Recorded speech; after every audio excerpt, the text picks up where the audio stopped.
Assalamualaikum warahmatullahi wabarakatuh.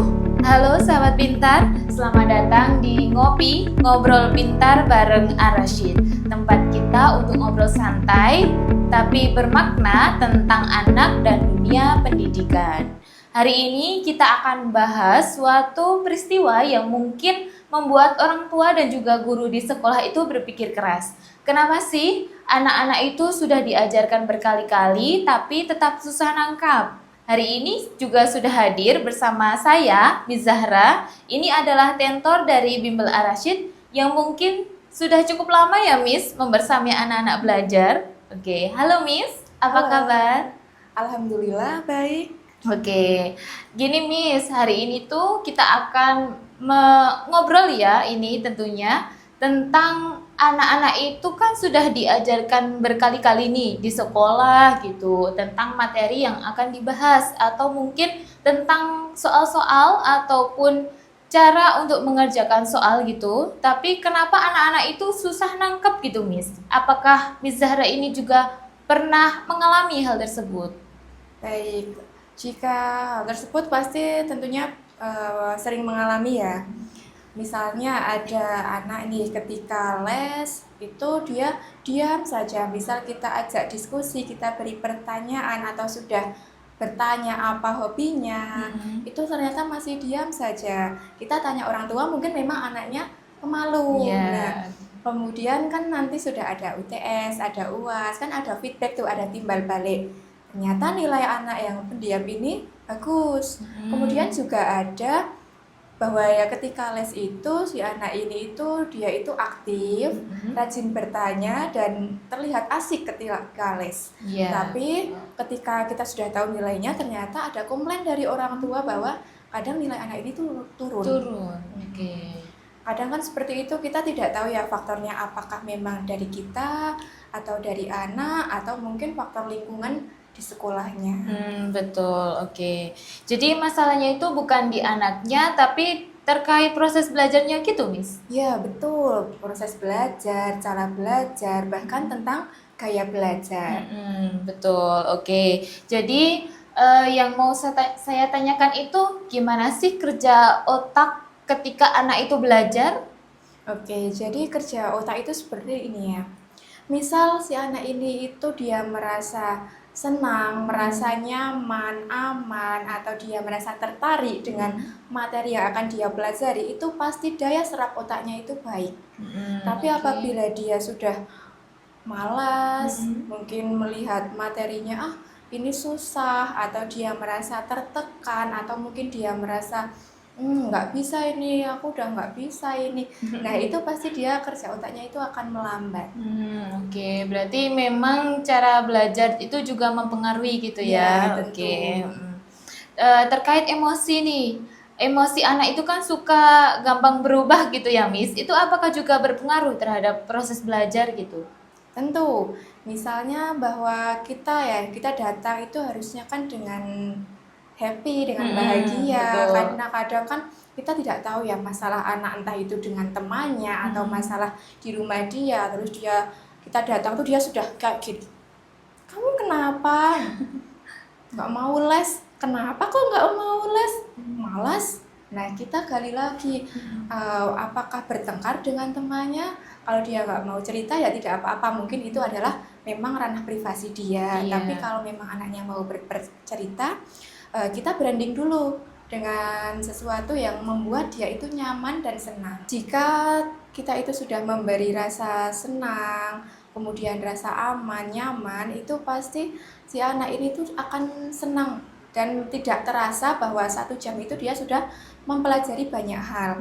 Tapi kalau dia sudah tertekan dan tidak mau, itu pasti anak akan bertanya seperti ini, Miss, udah berapa menit? Atau Miss, kurang berapa menit lagi? Iya. Nah, kalau anak sudah seperti itu, kita bisa memberikan ice breaking.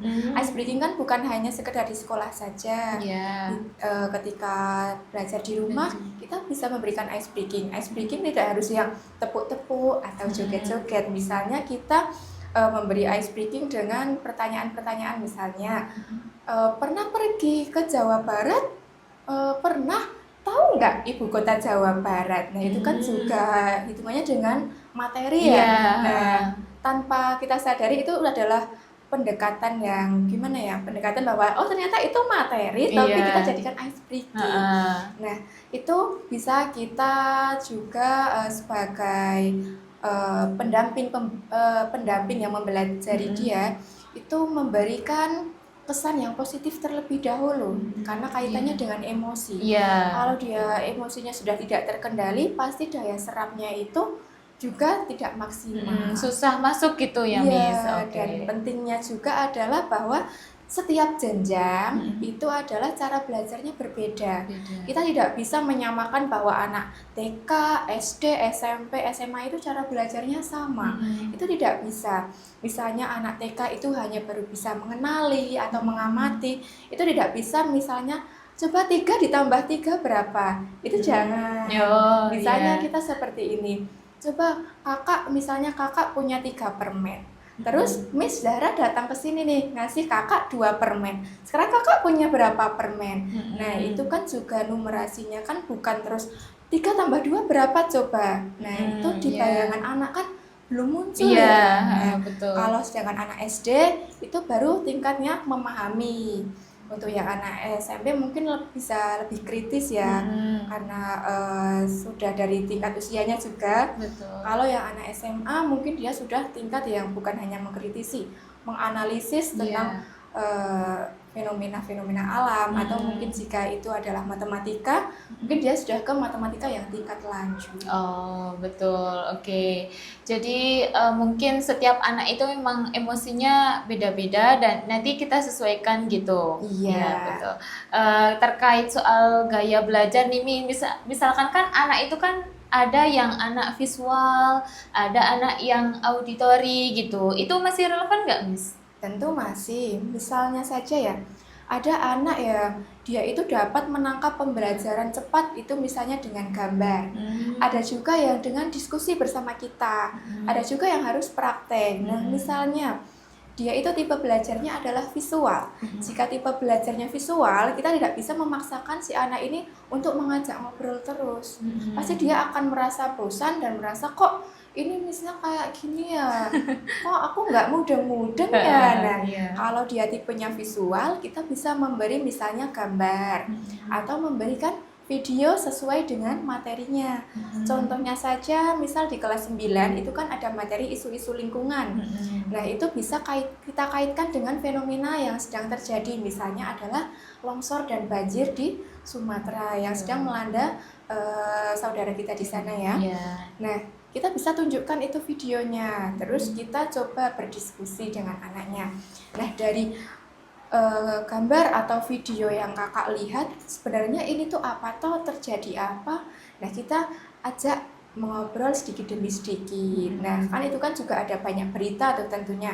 Karena media sosial sekarang kan juga sudah sangat maju ya. Betul. Anak itu bisa mencari mungkin kejadian-kejadian lain. Nah, itu kita bisa sambil mengkritisi bersama.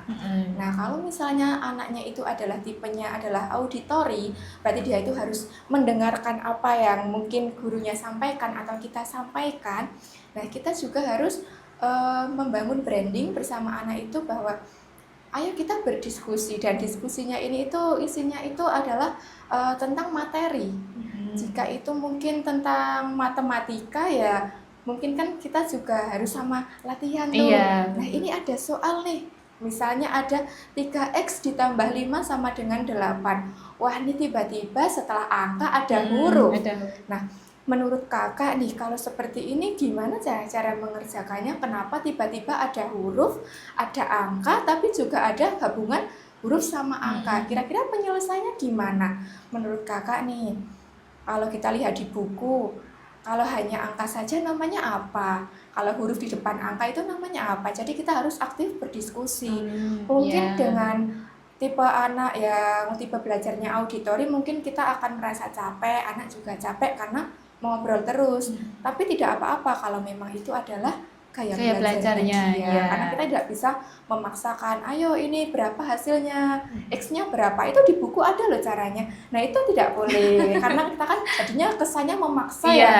Padahal kita datang ke sana kan niatnya adalah mendampingi Ya, belajar. Oke. Nah, kemudian ada yang tipe belajar kinestetik. Kinestetik itu berarti anaknya itu tidak bisa diam. Kalau anaknya tidak bisa diam, kita suruh, ayo dibaca ini 1 halaman.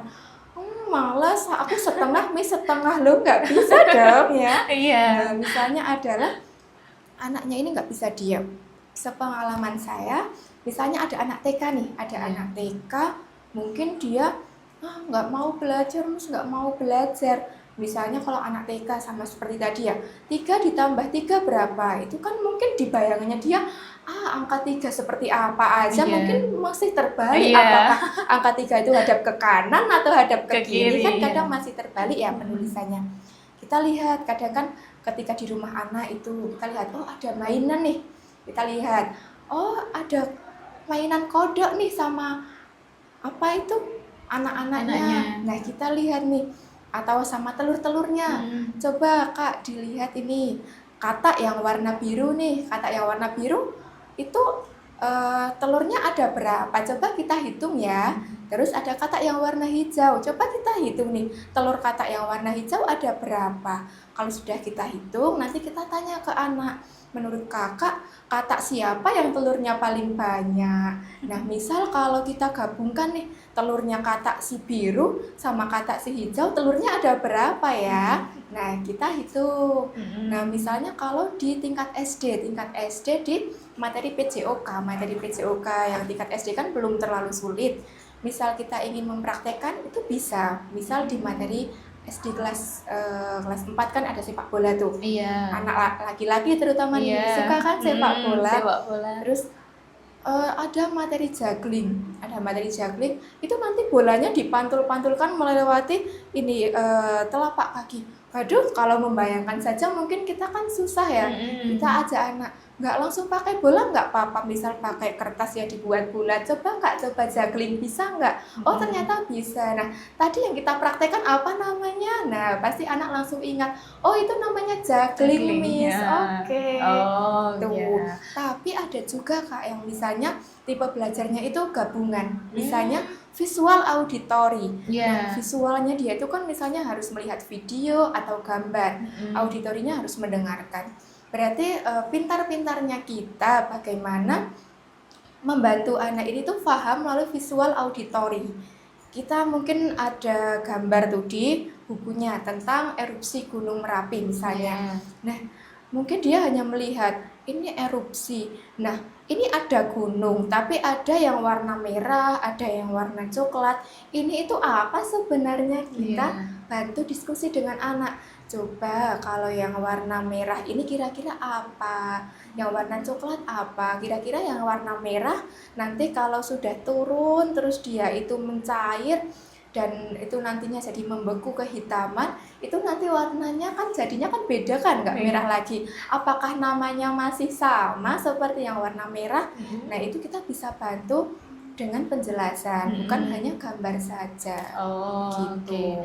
Berarti nanti juga setiap anak memang gaya belajarnya beda-beda gitu ya, Miss. Oke. Terkait dengan keluhan orang tua nih, Miss, ada lagi gini. Misal kayak anak saya itu udah bisa loh, Miss, hari ini gitu misalkan. Tapi kenapa besoknya lagi atau mungkin nanti malam gitu, itu kok sudah lupa, itu gimana, Miss? Oke, itu hal yang lazim ya, yang umum terjadi di anak-anak. Karena tidak semua anak itu adalah berotak emas ya.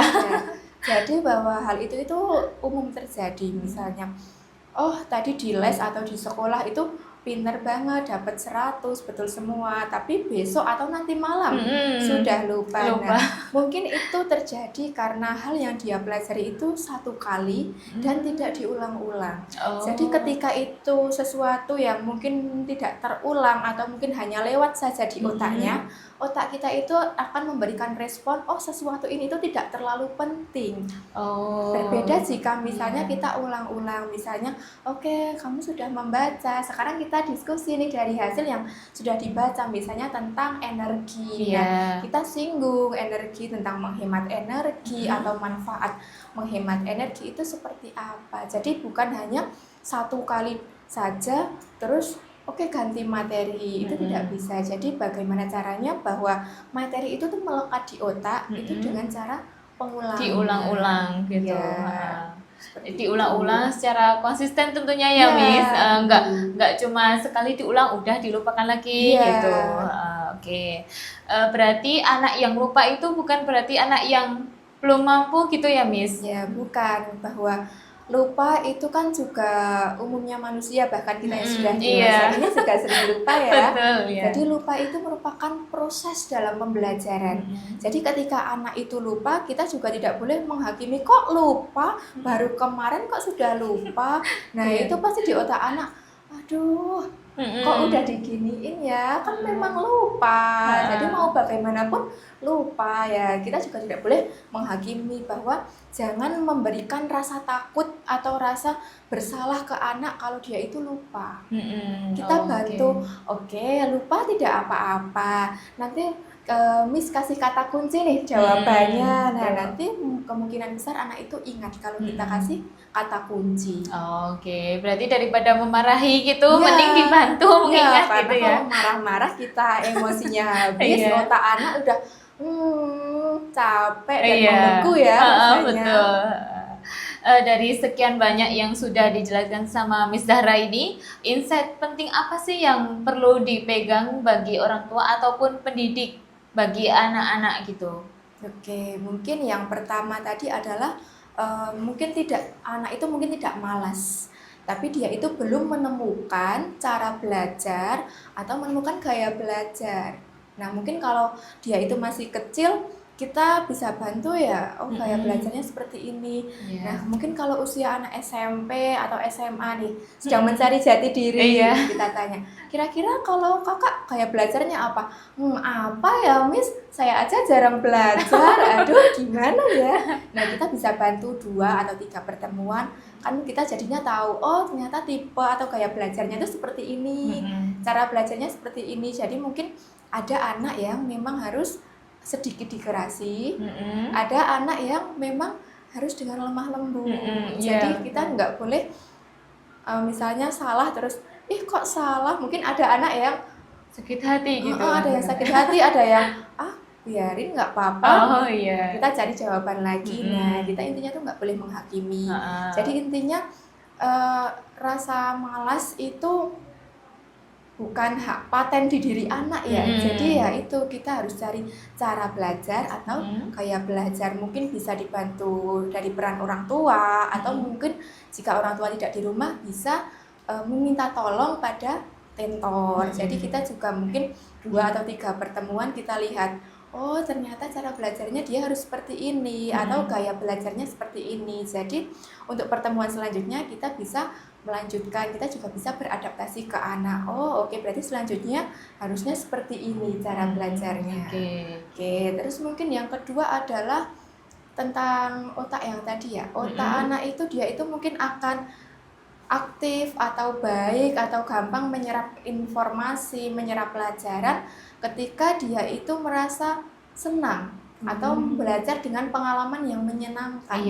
Jadi kalau kita sedang membersamai anak, sebisa mungkin kita itu kan tentu dengan perasaan tulus ya. Mungkin juga ada beberapa kali mungkin juga kita mungkin merasa hilaf juga ketika kok nggak mau belajar, ya udah kalau nggak mau belajar tak teleponin ayah. Terus anaknya nangis, nah kita pasti akan merasa bersalah. Anaknya kok nangis ya, berarti ya emang kita yang salah. Jadi kita juga harus bercermin diri juga bahwa mungkin juga nggak selalu anaknya yang salah, mungkin kita yang salah, atau mungkin si anak ini nggak bisa kalau cara belajarnya ini. Kadang itu ya Kak, sepengalaman saya, itu gaya belajar bisa berubah ternyata. Berarti yang tadinya misalkan visual itu jadi ganti ke auditori gitu. Itu tergantung dia lingkungannya di sekolah. Jadi teman itu kan juga sangat berpengaruh gitu. Sangat berpengaruh. Misal temannya itu banyak bercerita, banyak main. Kalau dia tipenya visual, nggak mungkin terus dia ini apa ya. Jadi kalau temannya diskusi pasti dia akan ikut dan Iya. terbawa suasana Oh. dan mengalir. Iya. Oh, jadi dulu kan saya juga pernah menjadi guru ya. Mm-mm. Jadi sebelum awal semester Iya. semester itu kita adakan tes yang non akademik. Jadi itu Oh. isinya tentang menyinggung tentang gaya belajar. Mm-mm. Tapi bukan langsung bertanya untuk mengisi gaya belajarnya apa, bukan ya. Iya. Misalnya kita memberi poin-poin, misal poin 1, aku lebih suka belajar dengan melihat video. Oh. Aku lebih suka belajar mendengarkan guru. Iya. Aku lebih suka belajar dengan berjalan-jalan mencari misalnya peta materi. Nah, itu kan anak kan mungkin akan mencentang atau melingkari. Jadi kita tahu, oh pasti anak kan menjawab dengan jujur. Mm-mm. Oh ternyata kok ini berubah ya dari semester kemarin. Oke, jadi tidak apa-apa, kita Oh. sesuaikan lagi. Mm-mm. Kemarin ketika saya ngelesi juga seperti itu, Mm-mm. bertemu dengan anak-anak karena apalagi ketika pertama ya. Mm-mm. Ketika pertama kita harus branding yang positif Iya, dulu. betul. Kita tanya-tanya bisa lisan atau mungkin kalau anaknya belum bisa membaca kan kita kan lisan. Iya. Kalau anak sudah bisa membaca, kita tulis tuh. Coba dilingkari salah satu dari 3 ini lebih suka yang mana. Terus kalau dia bertanya kalau lebih dari 1, boleh. Berarti kita juga menyadari bahwa gaya belajar dia itu lebih dari 1. Iya, kompleks gitu Iya. ya. Oke. Ini kan dari sudut pandangnya Miss ini sebagai tentor ataupun mendampingi anak ketika belajar di tempat les. Kalau misalkan dari peran orang tua nih Miss, misalkan kayak bukan hanya memfasilitasi gitu ya, ataupun mendampingi anak belajar, itu peran orang tuanya gimana itu Miss? Baik, peran orang tua itu juga penting ya karena ini Mm-mm. adalah kan kita kan hanya mendampingi, Mm-mm. mungkin hanya 1 minggu hanya berapa kali pertemuan, Iya. 1 kali pertemuan hanya 1 jam. Nah, Iya. orang tua itu perannya sangat penting. Misalnya ketika kita datang ke rumah anak kan tentu pasti ada orang tua yang menyambut kita ya. Iya. Kita juga tanya dulu ke orang tua, misalnya setelah tes atau sebelum tes. Kalau sebelum tes kan kita bisa tanya kira-kira ini ada kisi-kisinya tidak. Nah, kalau setelah tes kita bisa tanya kemarin hasilnya bagaimana. Kita juga Iya. selain membangun branding dengan Iya. anak, kita juga harus bangun branding ke Orang orang tua. tua. Nah, Iya. selain itu untuk yang peran orang tua tadi ya. Mm-mm. Misalnya orang tua kan ada yang di rumah, Mm-mm. ada yang bekerja di luar kota, bahkan ada di luar negeri. Iya. Misalnya ada orang tua yang di rumah nih. Mm-mm. Orang tua yang di rumah mungkin bisa sore atau malamnya itu juga membangun branding ke anaknya. Bertanya tadi di sekolah belajar apa atau di sekolah dapat nilai berapa. Mm-mm. Atau bertanya tadi sudah les kan sama Miss Zahra, misalnya belajar apa sama Miss Zahra. Mm-mm. Nah, misalnya ada anak TK yang sedang belajar membaca nih. Ada sedang membaca 2 huruf vokal jadi 1. 2 Iya. huruf vokal jadi 1. Misalnya orang tua bertanya seperti ini. Oh, tadi belajar ini ya sama Miss Zahra. Mm-mm. Coba dong mama mau dengar nih kakak tadi membacanya. Ini dibaca apa? Nah, kalau dengan orang tua membersamai anak, bertanya pada anak, itu pasti anak tertanam di pikirannya. Oh, ternyata ibuku, mamahku, bundaku itu perhatian ya sama iya. aku. Nah, itu peran orang tua itu sangat penting. Nggak usah lama-lama, nggak apa-apa. Mungkin ya 10-20 menit itu sudah lumayan karena itu Iya, kan juga selain di otak, juga di hatinya anak kan merasa tenang. Iya. Atau kadang mungkin parentingnya ketika anak itu mau tidur Kak. Oh. Maka anaknya mau tidur itu dia udah tenang, udah nyaman, kita tanya. Tadi hari ini kakak punya pengalaman baru apa? Kakak belajar apa hari ini? Nah, orang tua itu bisa mungkin mengaitkan dengan sesuatu yang di kehidupan sehari-hari itu bisa.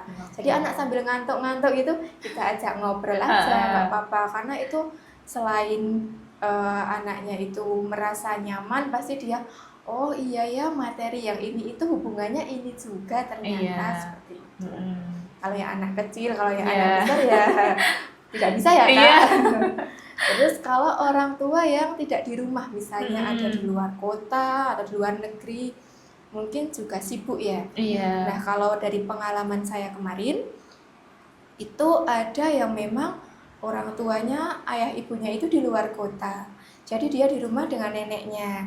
Dan mungkin kan karena nenek juga sibuk, sudah sepuh juga, jadi kan tidak bisa kalau misal mau nanya-nanya materinya apa, kan juga Iya, tidak mungkin ya. iya. Nah, itu dari pengalaman saya tanya anaknya, kemarin kan udah tes, Mama tanya nggak sama nilainya kakak? Tanya, kemarin Mama video call, terus tanya sama nilainya kakak? Iya, terus Mama bilang gimana? Udah bagus tapi ada yang jelek juga. Terus waktu Mama tahu nilainya kakak nilainya jelek gimana? Ya nggak apa-apa, katanya besok disuruh belajar lagi di sekolah sama Kak Zahra. Oke, nggak apa-apa. Nah, itu berarti dia memberikan feedback atau umpan balik yang bagus ke anak, bahwa dia itu, orang tua itu tidak menghakimi, bahwa misalnya kalau orang tua sudah tidak di rumah, video call terus tahu anaknya ada yang nilainya jelek, padahal misalnya nilainya jelek hanya 1 dari 9 pelajaran misalnya, terus dimarahin habis-habisan, itu pasti anak merasa, kok ternyata Mama kayak gini ya, padahal aku ada loh nilainya misalnya 94. Terus ini memang aku tuh nggak bisa misalnya bahasa Jawa, terus nilainya nggak sampai 60, tapi mungkin itu memang materinya yang agak susah gitu ya. Jadi ya orang tua itu bagaimana caranya dia itu jangan terlalu marah-marah, karena selain menguras tenaga, menguras emosi, kan pasti akan capek ya. Dan pasti itu setelah itu, misal kita pun saja ya, kita marah ke orang, mungkin setelah marah kita akan merasa kecewa, seperti kok marah-marah ya, padahal misalnya diobrolkan dengan baik-baik saja tuh bisa. Seperti itu, Kak. Iya. Jadi belajar itu kan hanya sebuah proses gitu ya, Miss. Bukan jadi ajang perlombaan gitu ya. Iya, betul. Jadi nanti tetap peran tentor di tempat les itu ada, nanti peran orang tua, meskipun orang tuanya yang nggak di rumah gitu ya, Miss, yang di luar kota ataupun di luar negeri gitu. Oke, Miss, pembahasan kita hari ini semoga bermanfaat ya. Amin. Untuk ayah bunda di rumah ataupun siapapun yang menonton ngopi hari ini. Jangan lupa nanti kalau ada pertanyaan ataupun request topik yang akan kita bahas, cantumkan di kolom komentar ya. Terkait media sosial Bimbel Ar-Rasyid juga akan kami sampaikan di deskripsi box gitu. Oke, Miss, terima kasih sudah hadir pada hari ini. Semoga kita akan berjumpa di episode berikutnya. Baik. Ya, oke. Saya Malika Azizah pamit undur diri. Terima kasih sudah ngopi bareng kami hari ini. Wassalamualaikum warahmatullahi wabarakatuh.